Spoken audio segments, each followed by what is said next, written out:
ಗೌಡರ ಗೌಡ ಪ್ರೀತಂ ಗೌಡ ದೇವೇಗೌಡರು ಭದ್ರಕೋಟೆಯಲ್ಲಿ 2018ರಲ್ಲಿ MLA ಆಗಿ ಸರ್ಕಾರ ಬಂದಾಗ ಪ್ರಭಾವಿಯಾಗಿ ಇಡೀ ಬಿಜೆಪಿಯಲ್ಲೇ ಪ್ರಭಾವಿ ವ್ಯಕ್ತಿ ಅನ್ಸ್ಕೊಂಡಂತ ವ್ಯಕ್ತಿ ಅದು ಪ್ರೀತಂ ಗೌಡ, ಬಿಜೆಪಿ ರಾಜ್ಯ ಪ್ರಧಾನ ಕಾರ್ಯದರ್ಶಿ. 2028ಗೆ ಕುಮಾರಸ್ವಾಮಿ ಮುಖ್ಯಮಂತ್ರಿ ಅಂತ ಒಬ್ರು ಇಬ್ರು ಮೂವರು 4 ಜನ ಎಲ್ಲ ಹೇಳಿದ್ರು. ಬಿಜೆಪಿ ತುಟಕ್ ಪಿಟಿಕ್ ಅಂದಿಲ್ಲ, ಬಾಯಿ ಮುಚ್ಕೊಂಡು ಹಿಂಗೆ ಇದ್ರು. ಎಲ್ರು ಅನ್ಕೊಂಡ್ರು ಬಿಜೆಪಿಯವರು ಏನೋ ಮಾತಾಡ್ತಾ ಇಲ್ಲ, ಕುಮಾರಣ್ಣ ಸಿಎಂ ಫಿಕ್ಸ್ ಅಂತ. ಅದ್ರ ಮಂಡ್ಯಾಗ ಬಂದು ಪ್ರೆಸ್ ಮೀಟ್ ಮಾಡಿದ್ರು. ಮಂಡ್ಯದಲ್ಲಿ ನಮ್ 3 ಸೀಟ್ ಬಿಟ್ಕೊಡ್ಬೇಕು ದಳದವರು, ನಾರಾಯಣಗೌಡರು KR ಪೇಟೆ ಕ್ಯಾಂಡಿಡೇಟ್ ಅಂದ್ರು. ಶ್ರೀರಂಗಪಟ್ಟಣ ಸಚ್ಚಿ, ಮದ್ದೂರ್ ಸ್ವಾಮಿ ಹಿಂಗ್ ಹೇಳ್ಕೊಂಡ್ರು. ಹಾಸನಾಗವರು ನಮ್ಗೆ ಮೈತ್ರಿ ಬೇಡ ಇಲ್ಲಿ ಅಂತಂದ್ರು. ಇದಕ್ಕೂ ಮೊದಲೇ ರೇವಣ್ಣ ಹೇಳಿದ್ರು ಹಾಸನದಲ್ಲಿ ಕಾಂಗ್ರೆಸ್ ವರ್ಸಸ್ JDS, ಬಿಜೆಪಿ ಲೆಕ್ಕಕ್ಕಿಲ್ಲ ಅಂತ.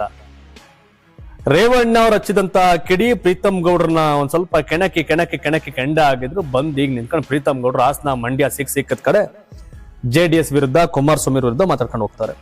ಒಂದಷ್ಟು ಪಾಯಿಂಟ್ಸ್ ಹೇಳ್ಬಿಡ್ತೀನಿ. ಏನಂತ, MLA ಯಾರಾಗ್ಬೇಕು ಅಭ್ಯರ್ಥಿ ಅನ್ನೋದನ್ನ ಹೈಕಮಾಂಡ್ ತೀರ್ಮಾನ ಮಾಡುತ್ತೆ.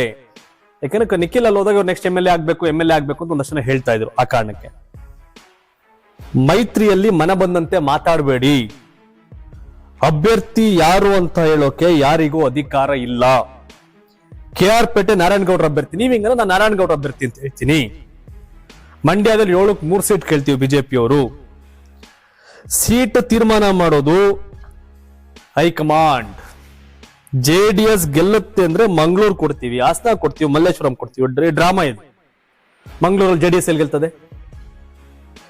ಹಾಸನ, ಮಲ್ಲೇಶ್ವರಂ JDS ಎಲ್ಲಿ ಗೆಲ್ತದೆ? ಹಾಸನ ಓಕೆ, JDS ಗೆದ್ದೈತೆ ಅಂದ್ರೆ ನಾವು ಸರ್ವೆ ಮಾಡುತ್ತೆ ಹೈಕಮಾಂಡು.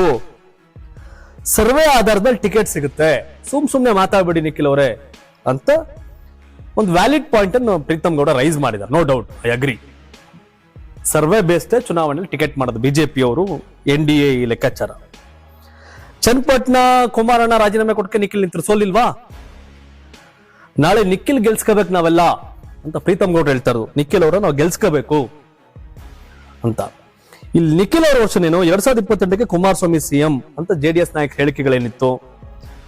ಜನ ಕುಮಾರಸ್ವಾಮಿ ಸಿಎಂ ಆಗ್ಬೇಕು ಅಂತಿದ್ದಾರೆ, JDS ನವರು ಸಿಎಂ ಆಗ್ಬೇಕು ಅಂತಿದ್ದಾರೆ. ಬರೀ ಕಾರ್ಯಕರ್ತರು ಮಾತ್ರ ಅಲ್ಲ, ಜನ ಇದ್ ಮಾಡ್ತಿದ್ದಾರೆ. ಕಾರ್ಯಕರ್ತರ ಅಪೇಕ್ಷೆ ಇದೆ ಅಂತ. ನಾನು ಈ ಗ್ಯಾಪಲ್ಲಿ ಪ್ರಶ್ನೆ ಕೇಳ್ಬಿಡ್ತೀನಿ.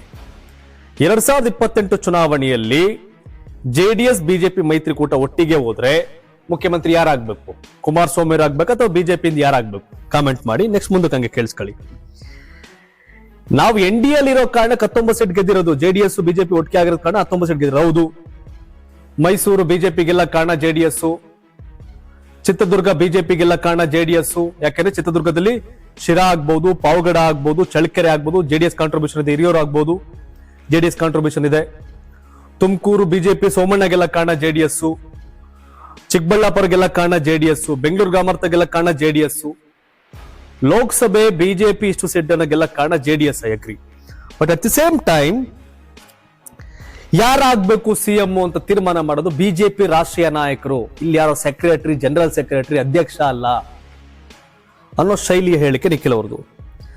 ಹಿಂಗ ಆದ್ ಬೀದಿಲಿ ಮಾತಾಡೋರಿಗೆ ಬಿಜೆಪಿಲಿ ಶಿಸ್ತು ಪಾಲನಾ ಸಮಿತಿ ಅಂತ ಐತೆ, ಅವು ಕ್ರಮ ತಗತಾರೆ ಅಂತ. ಪ್ರೀತಂ ಇನ್ನೊಂದು ಮಾತು, ಈ JDS 30-40 ಗೆಲ್ಬಹುದು, ಬಿಜೆಪಿ 120 ಗೆಲ್ಬಹುದು, NDA 180 ಸೀಟ್ ಗೆಲ್ಲುತ್ತೆ. ಜನಾಭಿಪ್ರಾಯದ ಮೇಲೆ ಟಿಕೆಟ್ ಸಿಗುತ್ತೆ. ಸುಮ್ನೆ ಆದ್ ಬೀದಿಲೆಲ್ಲ ಘೋಷಣೆ ಮಾಡಬಾರ್ದು ಅನ್ನೋದು. ಇದ್ದ ಅಬ್ಜೆಕ್ಷನ್ ಇದೆ. ನಮ್ ಪ್ರೀತಂ ಈ ಮಾತಕ್ಕೆ ಅಬ್ಜೆಕ್ಷನ್ ಇದೆ. 224 ಕ್ಯಾಂಡಿಡೇಟ್ ಆದಾಗ್ಲೇ ಬಿಜೆಪಿ 110 ದಾಟ್ಲಿಲ್ಲ. 224 ಸೀಟ್ ಅಲ್ಲಿ ಬಿಜೆಪಿ ಅಭ್ಯರ್ಥಿ ಆಗ್ತಾಗ್ಲೇ ಬಿಜೆಪಿ 110 ಸೀಟ್ ದಾಟ್ಲಿಲ್ಲ. ಈ 224 ಅಲ್ಲಿ ಈಗ ಗೆದ್ದಿರೋ JDS MLA ಮತ್ತೆ ರನ್ನರ್-ಅಪ್ ನ ಲೆಕ್ಕ ಹಾಕೊಂಡ್ರೆ 50 ಸೀಟು ಸರಾಗವಾಗಿ JDS ಹೋಗುತ್ತೆ.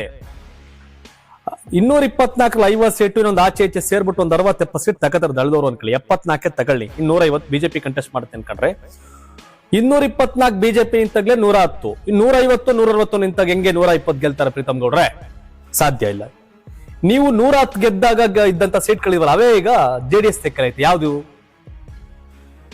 ನೀವು 110 ಗೆದ್ದಾಗ ಏನ್ ಸೀಟ್ ಇದ್ದೋ ಅದ್ರಲ್ಲಿ ಬಹುತೇಕ ಸೀಟ್ ಈಗ ದಳದಲ್ಲೈತೆ. ತುರುವೇಕೆರೆ ಬಿಜೆಪಿ ಗೆಲ್ತಿತ್ತಿಂದೆ, ಈಗ ಅದು ದಳದ ಕೈಲೈತೆ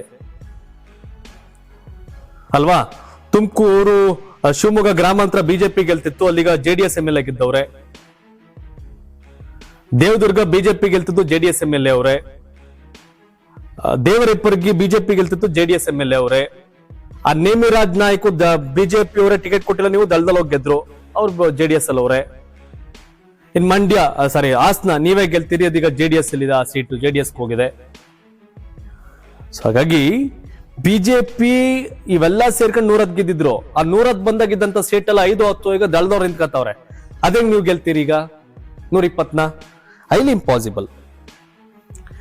ಜೆಡಿಎಸ್ ಮೈತ್ರಿ ಕಾರಣಕ್ಕೆ ಬಿಜೆಪಿ ಹೆಚ್ಚು ಲೋಕಸಭಾ ಕ್ಷೇತ್ರವನ್ನ ಗೆದ್ದಿರೋದು ಎಷ್ಟು ಸತ್ಯವೋ, ಜೆಡಿಎಸ್ ಬಿಜೆಪಿ ಮೈತ್ರಿ ಕಾರಣಕ್ಕೆ ಜೆಡಿಎಸ್ ಹೆಚ್ಚು ಸ್ಥಾನಗಳನ್ನ MLA ಗೆಲ್ಲುವಂತ ಸಾಧ್ಯತೆಗಳು ದಟ್ಟವಾಗಿದೆ. ಆದ್ರೆ ಏನಾಗ್ಬೋದು, ಸರ್ವೆ ಪ್ರಕಾರ ಹಾಸನದಲ್ಲಿ ಪ್ರೀತಮ್ ಗೌಡ್ರು ಗೆಲ್ತಾರೆ, ಜೆಡಿಎಸ್ ಸಿಂಬಲ್ ಮೇಲೆ ನಿಂತ್ಕೊಳ್ಳಿ ಪ್ರೀತಮ್ ಗೌಡ್ರೆ ಅಂತ. ಈಗಾಗ್ಲಿಲ್ವಾ ಡಾಕ್ಟರ್ ಮಂಜುನಾಥ್ ಬಂದ್ಬಿಟ್ಟು ಗ್ರಾಮಾಂತರದಲ್ಲಿ ಬಿಜೆಪಿ ಸಿಂಬಲ್ ಮೇಲೆ ನಿಂತ್ಕೊಳ್ಳಿಲ್ವಾ? ಏನ್ ಮಾಡ್ತೀರಿ ಆಗ?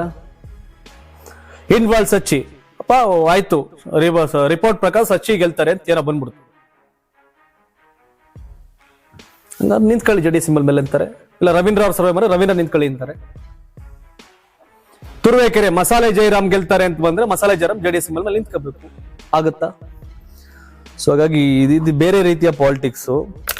ಸರ್ವೆ ಆಗುತ್ತೆ ಸತ್ಯ ಪ್ರೀತಮ್ ಗೌಡ್ರೆ, ಆದ್ರೆ ರಾಜ್ಯದಲ್ಲಿ ಬಿಜೆಪಿ ಅಧಿಕಾರಕ್ಕೆ ತಂದು ಸೆಂಟ್ರಲ್ ಅವ್ರು ಮಾಡ್ಬೇಕಾಗಿರೋದು ಏನೂ ಇಲ್ಲ. ಅಧಿಕಾರಕ್ಕೆ ಇಂಡಿಪೆಂಡೆಂಟ್ ಆಗಿ ಬಂದಾಗೆಲ್ಲ ಏನೇನ್ ಮಾಡೋ ರಾಜ್ಯ ಬಿಜೆಪಿಲಿ ಅಂತ ಗೊತ್ತು.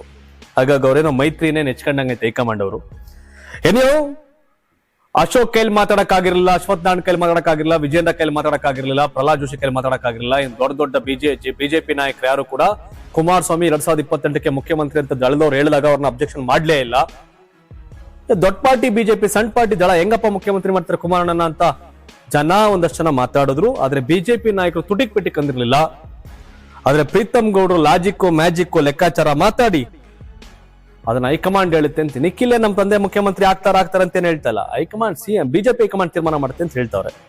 ಸ್ಟೇಟ್ ಪಾಲಿಟಿಕ್ಸ್ ಬರ್ಬೇಕು ಅಂತ ಕುಮಾರಸ್ವಾಮಿ ಅನ್ಕೊಂಡಿದ್ದಾರೆ ನಮ್ಮ ತಂದೆಯವರು. ಕೇಂದ್ರದ ಬಿಜೆಪಿ ನಾಯಕರು ಮಾತಾಡ್ತಾರ ಬಗ್ಗೆ ಅಂತ ಹೇಳ್ತಾರೆ. ಅವ್ರ ಕ್ಲಾರಿಟಿ ಇದೆ. ರಾಜ್ಯ ಬಿಜೆಪಿಯ ಒಂದಷ್ಟು ಜನಕ್ಕೆ ಮೈತ್ರಿ ಬೇಕಾಗಿಲ್ಲ, ಆದ್ರೆ ಕೇಂದ್ರ ಬಿಜೆಪಿಗೆ ದೇವೇಗೌಡರು ಬೇಕು, ಕುಮಾರಸ್ವಾಮಿ ಬೇಕು, ಜೆಡಿಎಸ್ ಮೈತ್ರಿ ಬೇಕು. ಎಸ್, ತಾವೇನ್ ಹೇಳ್ತೀರಿ? ಈ ಜೆಡಿಎಸ್ ಬಿಜೆಪಿ ನಡುವಿನ ಅಗ್ಗಜಗ್ಗಾಟದ ಬಗ್ಗೆ, ಪ್ರೀತಮ್ ಗೌಡರ ಹೇಳಿಕೆಗಳ ಬಗ್ಗೆ ತಾವೇನ್ ಹೇಳ್ತೀರಿ? At the same time Hassan ವಿಧಾನಸಭಾ ಕ್ಷೇತ್ರದಲ್ಲಿ ನೆಕ್ಸ್ಟ್ ಯಾರು MLA ಆಗ್ತಾರೆ ಆಗ್ಬೇಕು, ತುರುವೇಕೆರೆಯಲ್ಲಿ ಯಾರು ಆಗ್ತಾರೆ ಆಗ್ಬೇಕು, ಶಿವಮೊಗ್ಗ ಗ್ರಾಮೀಣ ದಳಕ ಬಿಜೆಪಿನ ಯಾರಾಗ್ಬೇಕು, ದೇವದುರ್ಗದಲ್ಲಿ ಯಾರಾಗ್ಬೇಕು, ಶ್ರೀರಂಗಪಟ್ಟಣ ಯಾರಾಗ್ಬೇಕು, ಮಂಡ್ಯ ಯಾರಾಗ್ಬೇಕು, KR ಪೇಟೆ ಯಾರಾಗ್ಬೇಕು?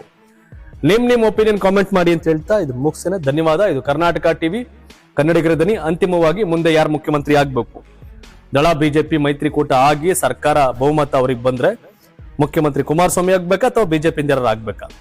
ಕಾಮೆಂಟ್ ಮಾಡಿ ತಿಳಿಸಿ. ಧನ್ಯವಾದ. ಇದು ಕರ್ನಾಟಕ ಟಿವಿ, ಕನ್ನಡಿಗರ ಧ್ವನಿ. ಯಾರಾಗ್ತಾರೆ MLA ಅಭ್ಯರ್ಥಿ 2028 ಶೀಘ್ರದಲ್ಲೇ. ಪ್ರತಿದಿನ ಒಂದೊಂದು ಕ್ಷೇತ್ರದ ಟಿಕೆಟ್ ಆಕಾಂಕ್ಷಿಗಳ ಸಂಪೂರ್ಣ ಮಾಹಿತಿ ಪೊಲಿಟಿಕಲ್ ಜರ್ನಲಿಸ್ಟ್ KM ಶಿವಕುಮಾರ್ ಅವರಿಂದ.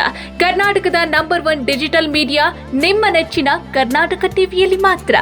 ನೀವು ಸಣ್ಣ ಆಗ್ಬೇಕಲ್ವಾ? ಅದು ಒಂದು ಉತ್ತಮ ಆಹಾರದಿಂದ ಸಣ್ಣ ಆಗ್ಬೇಕಲ್ವಾ? ಪ್ರತಿದಿನ ನಮ್ಮ ಜೀನಿ ಸ್ಲಿಮ್ ನ ಯೂಸ್ ಮಾಡಿ ಯಾವುದೇ ಸೈಡ್ ಎಫೆಕ್ಟ್ ಇಲ್ದಂಗೆ ನೀವು ಸಣ್ಣ ಆಗ್ತೀರಾ.